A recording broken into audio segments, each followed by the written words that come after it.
Pangeran Jayakusuma.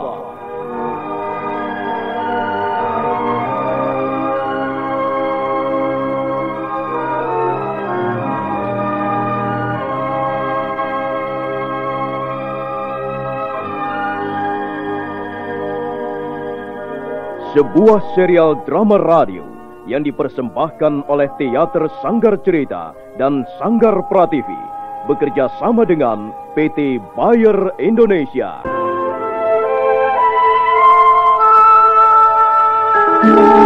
Kisah yang mengungkap sebagian sejarah tanah Jawa ratusan tahun yang silam. Kisah yang ditulis oleh Herman Pratikto kini muncul kembali dalam bentuk drama radio.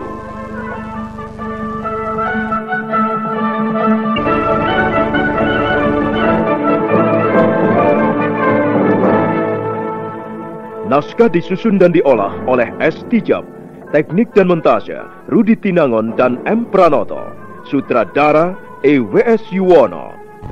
Sebelum aku mati Jayakusuma, aku akan membunuhmu lebih dulu.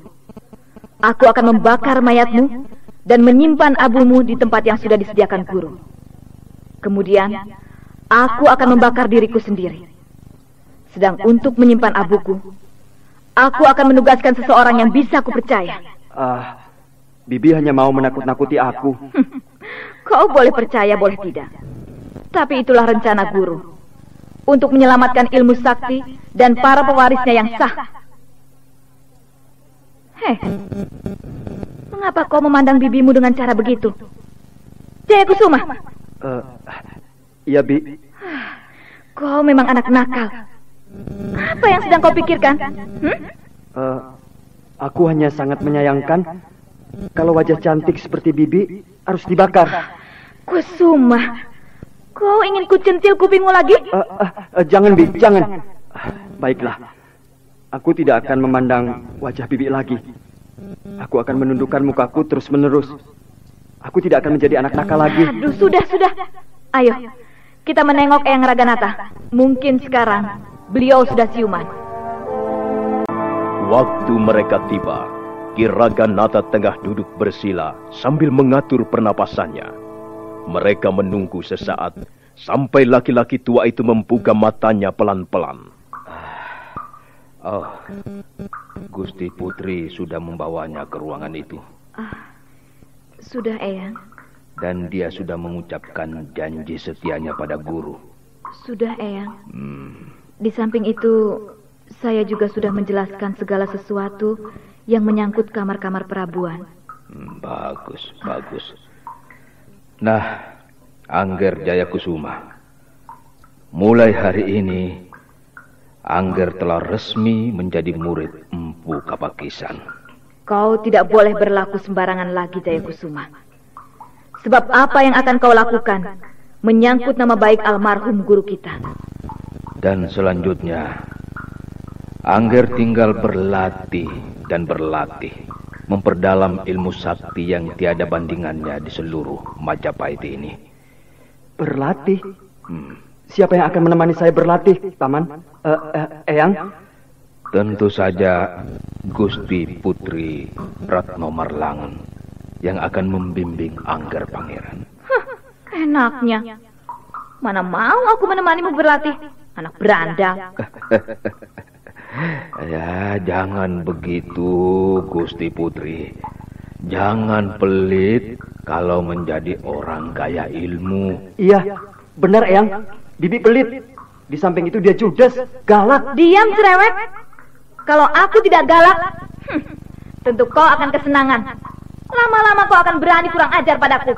Nah, Angger Pangeran tidak boleh berlaku sembarangan pada Gusti Putri. Ya?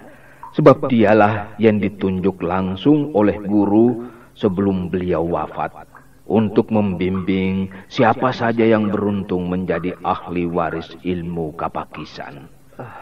Iya, Eyang. Saya tidak akan berlaku kurang sopan lagi di hadapan Bibi. Tapi Bibi juga jangan terlalu galak. Apakah aku harus memperlakukanmu seperti anak kecil? Mari sini Jayakusuma. Ayo kita latihan. Mana pedangmu? Nah, kakimu salah. Seharusnya begini ya anak manis. Gusti Putri bisa melucu juga rupanya.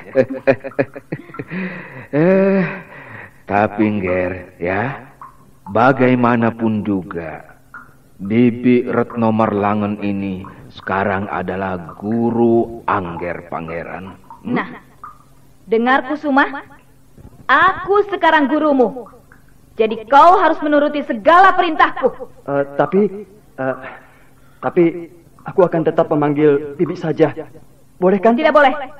Kau harus memanggil aku guru. Tidak, Bibi saja. Guru. Bibi, kedengarannya lebih merdu. Bibi. Guru. Bibi. Guru. Bibi.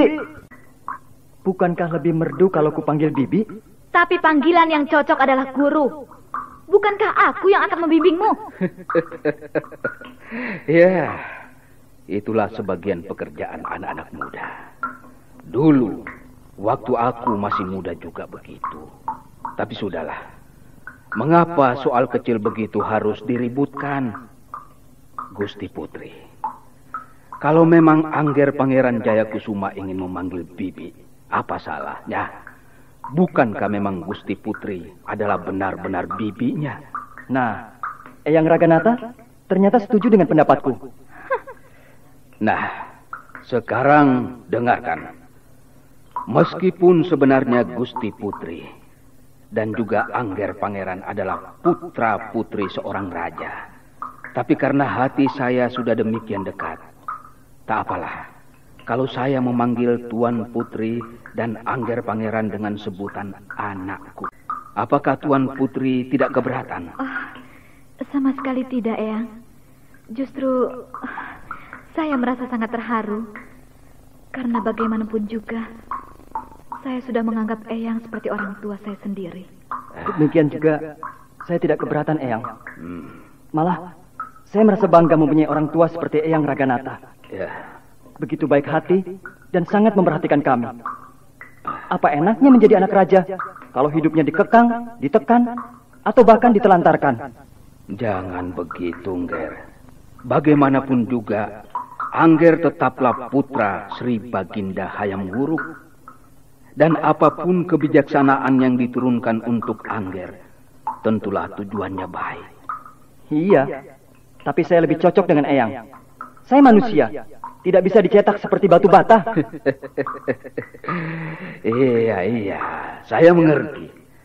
Nah, anak-anakku, sekarang dengarkan baik-baik. Ini adalah pesan almarhum guru kepadaku yang harus kusampaikan pada kalian. Tapi sebelumnya, aku akan menuturkan sebuah cerita agar kalian mengerti latar belakangnya. Guruku, yang sekarang juga menjadi guru kalian berdua, adalah orang sakti yang berhasil menolong Mahapati Gajah Mada tatkala menyerbu Pulau Bali. Semua orang tahu hal itu. Tapi tidak semua orang tahu hubungan antara Mahapati Gajah Mada dan gurumu. Mereka berdua sebenarnya masih saudara seperguruan. Sewaktu muda, mereka bercita-cita mengabdikan diri bagi suatu kebangunan negara yang adil, aman, dan sentosa. Tapi cita-cita bersama itu akhirnya porak-poranda di tengah jalan semenjak kehadiran Raden Ayu Bebet. Siapa Raden Ayu Bebet itu, Paman? Orang mengenal Raden Ayu Bebet setelah wanita cantik itu menjadi istri Mahapati Gajah Mada. Lalu, apa sebabnya guru dan Paman Mada berpisah, Eyang? Hanya mereka yang tahu apa sebabnya mereka berpisah. Guru mengalah, lalu mendaki gunung dan menjadi seorang pertapa sakti. Sedangkan Gajah Mada, seperti banyak diketahui orang, sampai sekarang masih menjabat sebagai seorang mantri Mukya di Majapahit. Eyang, kalau begitu, apakah guru bermusuhan dengan Mahapati Gajah Mada? Pertanyaan itu pun hanya mereka yang mampu menjawabnya. Sebab kalau dikatakan bermusuhan, mengapa gurumu membantu Mahapati Gajah Mada sewaktu menyerang Bali Dwipa? Sebaliknya, kalau tidak bermusuhan, mengapa beliau dengan penuh semangat menekuni ilmu sakti Mahapati Gajah Mada, kemudian menggubah ilmu sakti lain untuk memecahkannya? Menggubah ilmu sakti lain? Iya. Dan ilmu sakti itulah yang sekarang ini dipesankan kepada aku oleh guru agar mewariskannya pada kalian berdua, anak-anakku. Apakah nama ilmu sakti itu, Eyang? Namanya Witaradia. Oh, Witaradia? Ya. Namanya saja sudah menunjukkan kewibawaan suatu ilmu. Coba, tunggu sebentar. Akan kuperlihatkan sesuatu pada kalian.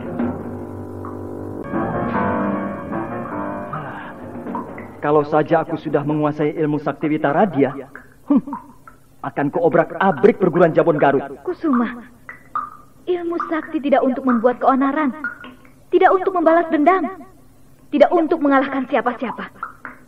Ini pesan guru sebelum wafat yang disampaikan melalui Eyang Raganata. Tapi bukankah guru menggubah Witaradia untuk mengalahkan Mahapati Gajah Mada? Bagaimana kau tahu hal itu?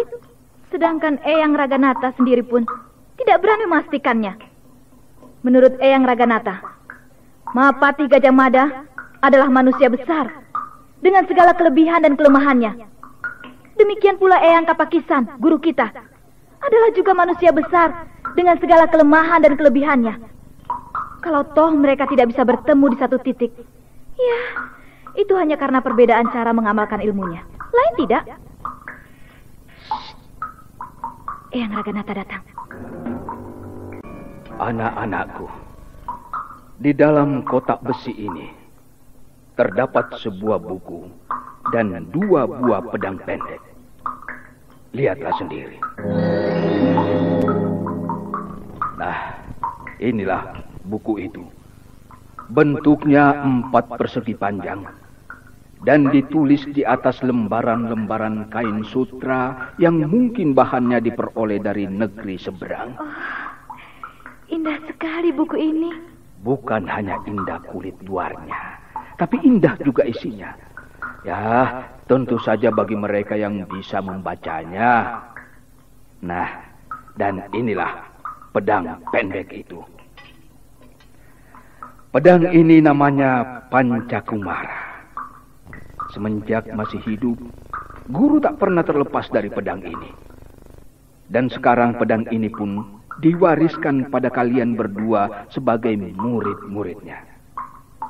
Tapi janganlah pedang ini kalian pakai sembarangan, karena sangat berbahaya. Ketajaman pedang ini luar biasa. Dia bisa dipakai merajang besi ataupun batu bagaikan merajang sayuran. Nah, terimalah anak-anakku. Terima kasih, Eyang. Terima kasih, Eyang. Janganlah berterima kasih padaku, tapi pada gurumu. Sekarang kita kembali kepada kitab Witaradia. Apakah kitab Witaradia sulit dibaca, Eyang? Kalau hanya membaca kata-katanya, tidaklah terlalu sulit. Yang sulit adalah menerjemahkan kata-kata itu ke dalam bentuk gerakan-gerakan ilmu pedang. Dan guru juga menyadari hal ini. Karena itu, beliau membuat contoh-contoh gerakan itu yang dilukis dengan pahat pada dinding goa. Iya, Eyang. Saya sudah beberapa kali melihat pahatan yang amat indah itu. Nanti tugas kalian berdua ialah menerjemahkan kitab ini dengan mengambil contoh lukisan pada dinding. Dan satu lagi, ilmu ini gubahan ini menurut guru harus dimainkan oleh 2 orang. Yang satu pria dan yang lainnya lagi wanita. Itulah sebabnya aku menaruh harapan besar di atas pundak kalian. Aku sendiri sudah beberapa kali mencoba mempelajarinya, selalu gagal. Ada banyak hal yang bagiku, orang jompo ini, terasa rumit. Nah, anak-anakku, kupikir sudah cukup. Apa yang pernah dipesankan guru padaku, sudah kusampaikan pada yang berhak menerimanya. Sekarang, aku mau istirahat. Aku lelah sekali. Bagaimana dengan luka Eyang? Sudah. Jangan pikirkan soal luka. Aku merasa masih cukup kuat. Kalian tidak usah mencemaskannya. Nah, selamat malam anak-anakku. Selamat malam, Eyang. Selamat malam, Eyang. Retno Marlangen dan Pangeran Jayakusuma meninggalkan ruangan Kiraganata. Mereka menyusuri lorong-lorong gua yang gelap pekat.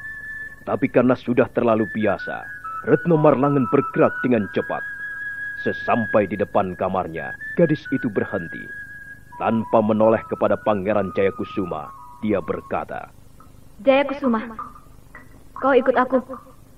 Malam ini kau harus tidur di kamarku. Apa? Tidur di kamar Bibi? Iya. Apa yang aneh? Kau tidak mau tidur di kamarku? Tidak menolak, Bi. Jangan bercanda. Aku bersungguh-sungguh. Iya, Bi. Aku mau. Aku mau tidur di kamar Bibi. Nah, ayo masuk.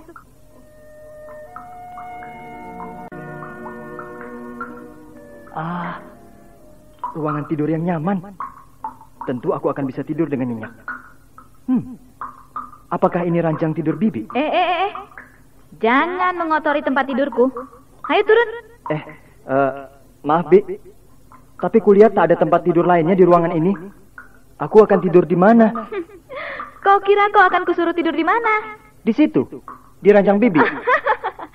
Jayakusuma, kau ingin tidur di ranjang ini bersamaku? Bukan begitu, Bi.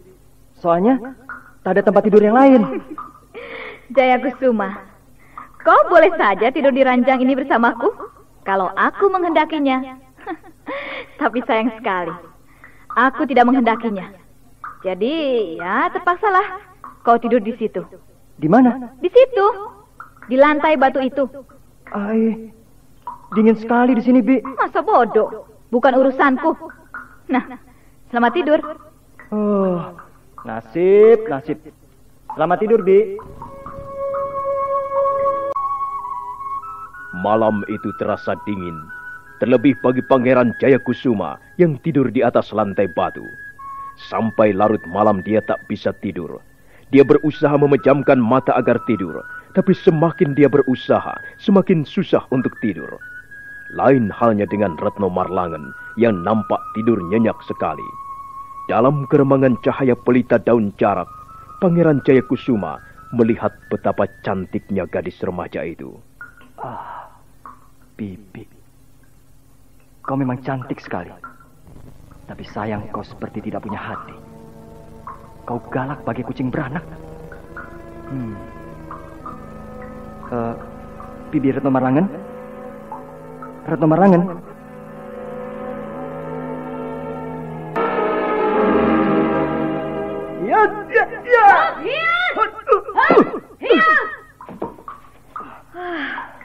Untung kita menggunakan pedang kayu. Kalau saja pedang Pancakumara yang kita pakai untuk latihan, barangkali tanganmu sudah terpotong sebelah. Bagaimana serangan-seranganku tadi, Bi? Apa cukup berbahaya? Seranganmu masih seperti babi. Kau bukan menyerang dengan Garuda Winata, tapi menyeruduk seperti babi. Aku kan sudah berusaha memenuhi petunjuk Bibi. Masih kurang apa lagi? Lihat saja caramu memegang pedang. Masih salah. Nih, begini seharusnya. Jangan begitu. Begini, Bi? Ya, begitu. Dan kakimu harus dalam keadaan sikap kuda-kuda yang benar. Tidak boleh sembarangan. Ayo, ulangi. Sana menjauh sana. Kutunggu di sini. Baik, Bi. Ya, cukup. Awas. Kalau sampai salah lagi, ku banting kau ke atas batu-batu panas itu. Aku siap menyerang, Bi. Kalau mau menyerang, lakukan saja. Tidak usah bilang-bilang. Ya.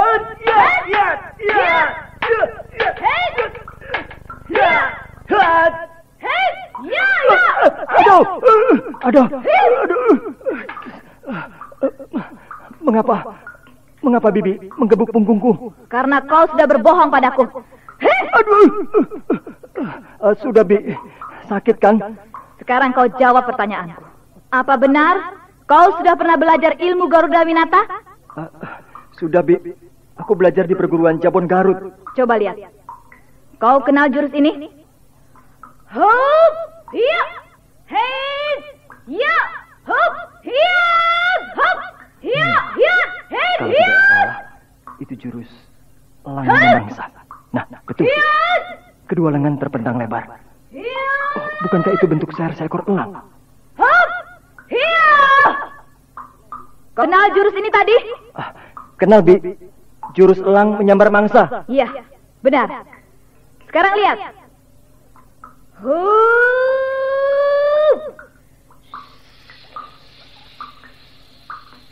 Hiap. Hup. Bukankah itu paruh seekor Raja Wali? Hiap. Ya, Dan benar. hiap. Dan sayap yang mengepak-ngepak bergantian itu pun tentu sayap seekor Raja Wali. Oh, kelihatannya perkasa dan angkuh. Hiap. Hup. Hiap. Jurus apa ini tadi? Jurus Raja Wali menembus awan. Iya, tepat sekali. Tapi mengapa waktu latihan bersamaku tadi, seolah-olah kau tidak mengenal satu jurus pun? Kau harus tahu, Jayakusuma. Kita memang tidak akan belajar ilmu pedang Garuda Winata. Ilmu yang akan kita tekuni sepanjang hayat kita ini bernama Wita Radia. Dan itu merupakan ilmu tandingan Garuda Winata. Tapi sebelum memahami Wita Radia, kita harus lebih dulu memahami Garuda Winata. Hei, atau kau hanya berpura-pura saja? Tidak, Bi. Aku memang belum bisa apa-apa. Dan itu sebenarnya kesalahan Pangelet. Siapa Pangelet? Guruku di Jabon Garut sana. Dia sengaja mengajari jurus-jurus hafalan padaku. Memang, aku hafal bermacam-macam jurus Garuda Winata. Tapi untuk melakukannya, aku tak mampu. Hanya hafalan saja.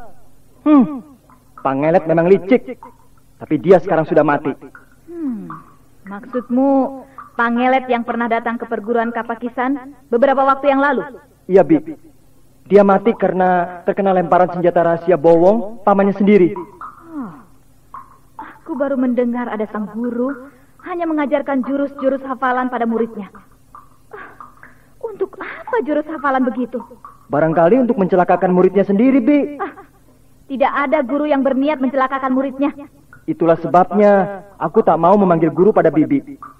Aku lebih senang memanggil Bibi karena setiap mendengar kata guru, aku selalu teringat Pangelet yang jahat itu. Alah, sudahlah. Kau panggil Bibi atau guru, bagiku sama saja. Sebab Retno Marlangen hanya satu. Selesai menemani Pangeran Jayakusuma berlatih ilmu pedang, Retno Marlangen mengajak pemuda itu menengok Ki Raganata. Tapi mereka terkejut karena begitu sampai di ruangan Ki Raganata, orang tua itu telah tidak ada lagi di sana. Ruangan telah kosong. Eyang Raganata! Eyang!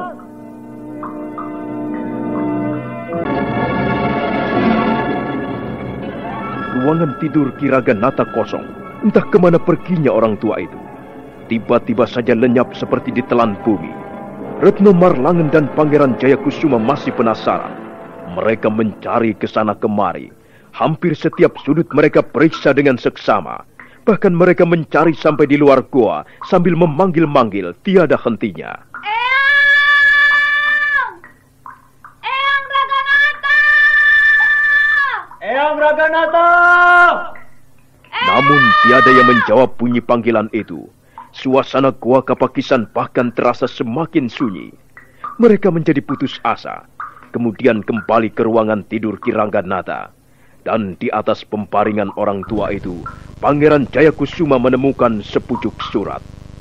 Surat apa itu, Jayakusuma? Entahlah, Bi. Tapi agaknya Eyang Raganata yang menulis aksaranya. Coba dengar, Bi. Akan kubaca. Anak-anakku, kalau tulisan ini sudah sempat kalian baca, maka berarti aku sudah pergi meninggalkan Goa Kapakisan. Ya, goa yang sudah seperti darah dagingku ini terpaksa ku tinggalkan karena aku tak ingin membuat perhatian kalian bercabang. Aku justru ingin kalian berdua memusatkan perhatian dalam menekuni ilmu pedang Witaradia warisan guru kita. Anak-anakku, kalian tahu bahwa aku terluka oleh senjata rahasia dua iblis Bawong Sunti. Senjata rahasia itu mengandung racun yang sangat jahat. Kalau aku tetap bertahan di sini, besar kemungkinan aku akan mati. Atau kalau nasibku masih baik, aku akan menderita kelumpuhan. Itulah sebabnya aku pergi. Aku tak ingin kalian mempelajari ilmu pedang sambil merawat orang tua yang sudah tak mempunyai daya lagi. Oh, rupanya selama ini Eyang Raganata sangat menderita karena lukanya, Bi. Dan kita sama sekali tidak tahu karena kita sibuk sendiri. Iya, kita bersalah karena kurang memperhatikan beliau, Kusuma. Coba kau teruskan lagi. Baik, Bi. Anak-anakku, racun Bawong Sunti memang sangat jahat dan mematikan. Tapi bukan berarti tak ada obat pemunahnya. Dan aku pergi ini untuk mencari obat pemunah racun itu. Apakah beliau juga menjelaskan tentang obat pemunah itu? Coba akan kuteruskan, Bi. Nah, saudara pendengar, bagaimanakah kisah selanjutnya? Silakan menunggu kelanjutan kisah Pangeran Jayakusuma ini pada episode berikutnya, yang dipersembahkan oleh Revagan, tablet anti-flu buatan Bayer, manjur dan cepat kerjanya. Sampai jumpa.